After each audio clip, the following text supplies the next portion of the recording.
Hello friends, నమస్తే. మనం కొంతకాలంగా చూసినట్లయితే 2 నెలలు కావస్తుంది, సింపుల్గా 2 నెలలు కావస్తుంది. ఇరాన్కి, ఇజ్రాయిల్కి, అమెరికాకి యుద్ధం జరుగుతూ ఉన్నటువంటి సిచ్యువేషన్ మనం చూస్తూ ఉన్నాం. దీని ద్వారాగా అనేక దేశాలకు కూడా చాలా ఇబ్బందులు ఎదుర్కొన్నాయి. గ్యాస్ కావచ్చు, ఎల్పిజి గ్యాస్ కావచ్చు, పెట్రోల్ కావచ్చు, డీజిల్ కావచ్చు, క్రూడ్ ఆయిల్ కావచ్చు, అనేక రకాలైనటువంటి మరి వాణిజ్య సరఫరాలు జరగక దేశానికి రవాణా అనేది సక్రమంగా లేక పలు దేశాలు చాలా ఇబ్బందికి గురైనటువంటి మాట వాస్తవం. అయితే ఇప్పుడు సీజ్ ఫైర్ అనేది ప్రారంభించుకొని కొన్ని రోజులు యుద్ధాన్ని విరమించడం జరిగింది. ఇరాను హర్ముజ్ జలసంధిని కొంత మేరకు దిగ్బంధించేసింది, మూసివేయడం జరిగింది. దీని మీద వెంటనే ట్రంప్ ఆ యొక్క హర్ముజ్ జలసంధిని ఓపెన్ చేయకపోతే పరిణామాలు తీవ్రంగా ఉంటాయని చెప్పేసి ట్రంప్ హెచ్చరించడం జరిగింది. ఇప్పుడు అదే పనిగా ట్రంప్ ఏం చేశారంటే ఇరాన్ కొంత భాగం వరకే హర్ముజ్ జలసంధిని బంద్ చేయడం జరిగింది.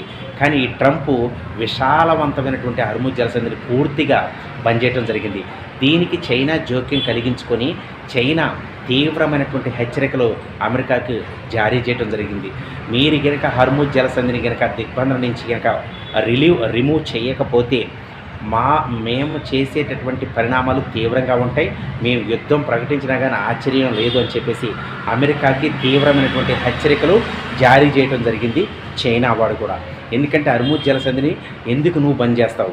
ఇరాన్కి మాకు వాణిజ్య సంబంధాలు ఉన్నాయి, అక్కడి నుంచి కొంత సరికి ఇక్కడికి రావాలి, మేము కూడా కొంత సరికి అక్కడ పంపించాలి, మా ఇద్దరి మధ్యన ఇరు దేశాల మధ్యన వాణిజ్య సంబంధాలు ఉన్నాయి, కాబట్టి నువ్వు హర్ముజ్ జలసంధిని దిగ్బంధించడానికి నీకు వీలు లేదు. అలా కనుక నువ్వు చేసావంటే నీకు తీవ్రమైనటువంటి పరిణామాలు నువ్వు ఎదుర్కోవాల్సినటువంటి అవసరం ఉంటుందని చెప్పేసి అమెరికాకి హెచ్చరికలు జారీ చేయడం జరిగింది చైనా.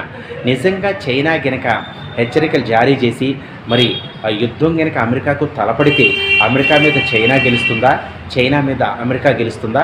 మరి మీ నిర్ణయం కామెంట్ రూపంలో తెలియచేయండి. ఈ యుద్ధాలు ఎలా కొనసాగాల, శాంతియుత చర్చల ద్వారా యుద్ధాలు ముగించాలా, దీనికి ప్రధాన కారకులు ఎవరు ఏంటి అనేది ప్లీజ్ కామెంట్ చేయండి. జై హింద్.